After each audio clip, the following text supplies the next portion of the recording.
Hi guys, today we're going to be looking at tuning a kick drum to the song that we're actually working on, and we're gonna do that to hopefully help the kick drum kind of cut through the mix a little bit more. It can also help to save a kick drum that's sounding a bit weak or a bit flabby, to give it a bit more definition, and it can also give us a bit more musicality within the entire mix as well. So let's crack on. I've got the Amy Helm session up on screen here, which you may be familiar with. We've got that snare sample we did a few weeks ago on it as well. There's some terrible background noise over here, but we'll ignore that for now. I'm going to solo my bass guitar to start with. The reason I'm going to do that is because I want to find the note that I'm going to tune my kick drum with, and we'll come back to that later. So, how am I going to do this? I've got the bass guitar soloed. I've not got anything on it in terms of production. We're just going to look for the note. Now, I could try and work this out. I could pick up an instrument and work it out, or if you've got perfect pitch, then well done. I'm going to go to in tune here, and I'm just going to find out the so just some of the notes that this is playing. I don't know the key of this song. I could quite easily just go into, if you know the key of the song, you can just hit the root note of the key, and that'll work. And obviously it'll be fine. But I'm just going to find out what our bass is playing, and I'll work from there. I hate the strobe. Let's go needle.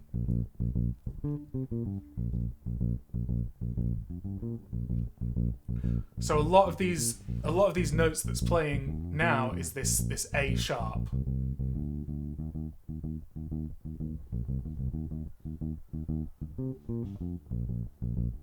So that A sharp sounds like feels like a good note for us to actually concentrate on. So what I'm going to do is I'm just going to play an A sharp. Cool. Let's stop that for now.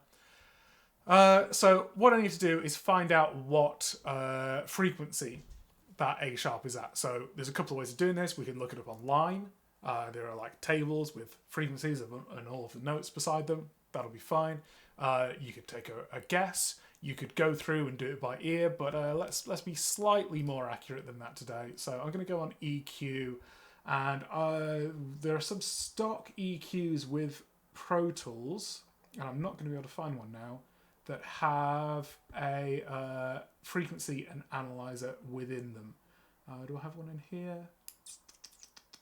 No, that's fine. I'll go for a non-stock one. There we go. So this has the frequency analyzer in it, and I'll just turn that back on.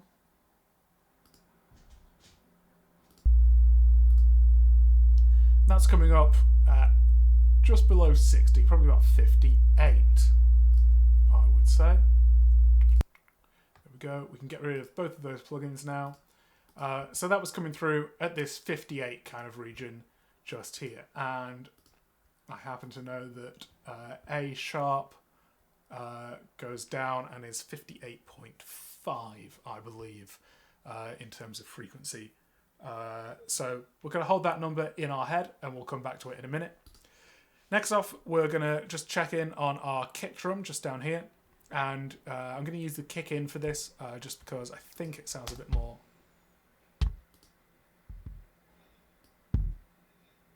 Yeah, it's a bit more solid, so it should give us a bit more of a useful tone. Hopefully you can't hear that, but bins are being collected. Let's not stop. So I'm going to right click on my my track name here, kick in.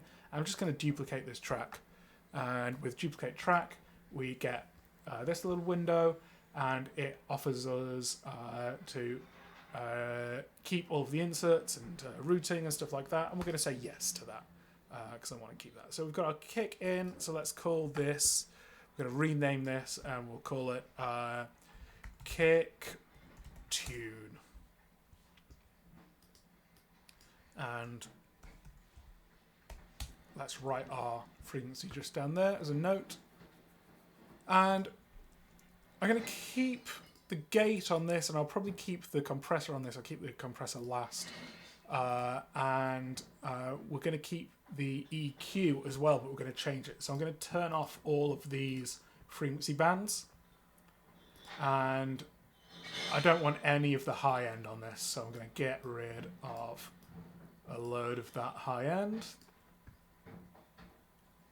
and don't want that high pass filter either. And what I'm going to do is, in my frequency here, I'm going to go for 58.5. I'm going to go for the tightest Q value that I can, and let's have a listen. Can get rid of the normal kick drum. So we've just got the low end there. Hopefully you can hear that.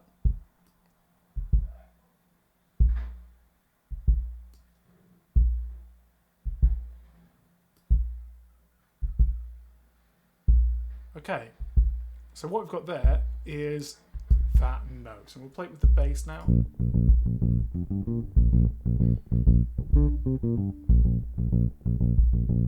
So that sounds pretty good, right? We can hear that it's the same sort of note.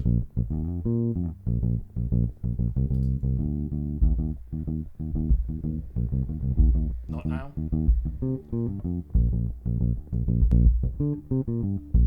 Cool. If we wanted to, we could automate this frequency to change with those different kind of notes that the bass player is playing. If you want to go into that, that's totally fine. The way to automate that would just be to go into the automation window here, and we're on the low frequency band, frequency, add that in, do the automation. We're not going to mess around with that for now. So main thing to look at here is just check that the frequency of this kick drum isn't clipping, which it's not. We've got loads of headroom there, which is good. And the next thing I'm going to do is I'm going to load up another stock plugin. It's in Harmonic, and it is the Sans amp. Great. And I'm going to just go to just a random setting. Let's go for fat lead. And what that's going to do is it's going to distort and kind of amplify, and it's a guitar modeling amplifier essentially that we've got here. And it's going to distort that kick drum. It's going to make it come through more. It's going to make it kind of have more of a tone.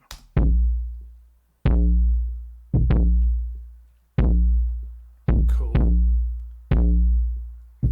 I feel like it's hanging on quite a long time here actually, so I'm going to actually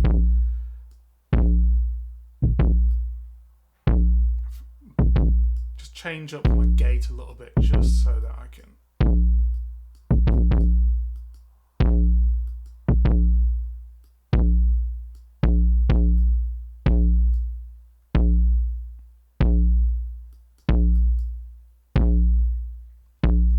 Okay, and it's quite resonant as well, so what I'm going to do is I'm just going to turn this down.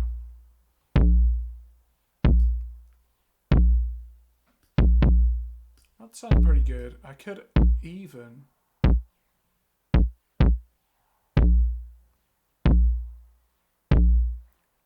see how it sounds much worse there.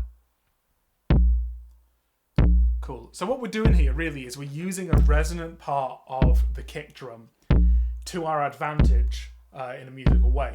Now, if our kick drum sounded just like this on its own, we'd be like, this sounds awful. It sounds like a really bad drum simulator kind of thing from the 80s, but mixed in with the rest of the drums, this is hopefully going to kind of elevate that kick drum a little bit. So that's pretty good. Let's just check our settings on our compressor here. More attack.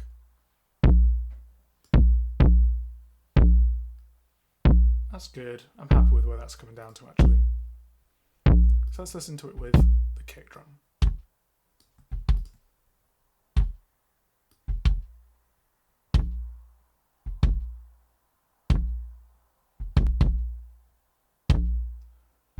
So I'm just fading that in to a place where it's kind of noticeable.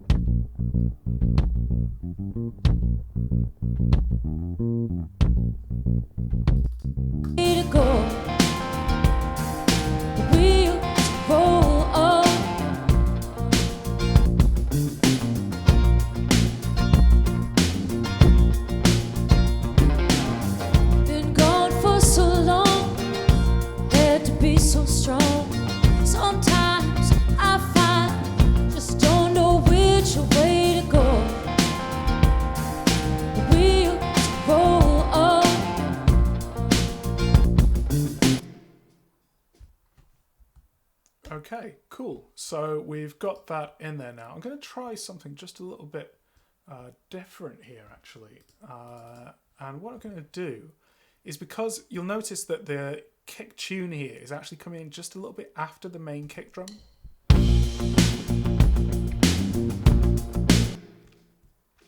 And actually, I think I want that to be just a little bit more in line with it. So I'm just going to do this, and I'm experimenting here. And I'm going to just delete this first bit. I'm going to just move that that kick tune channel back a little bit, and we'll just hone in on these once again. That's marginally better, actually. Let's go just a tad more back. Okay, so went a bit too far there.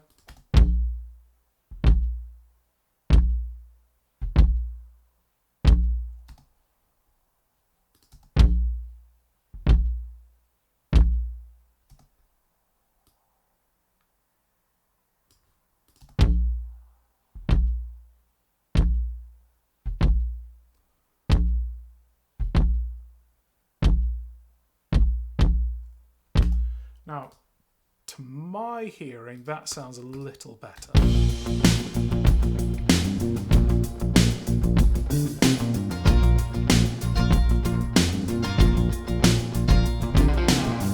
Been gone for so long, had to be so strong. Sometimes I find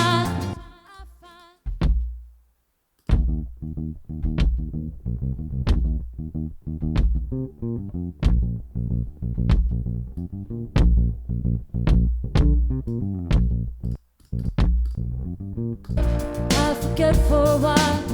Those days are so near. So part of the issue there, I think, is probably that the SansAmp's introducing a little bit of delay latency kind of thing in there.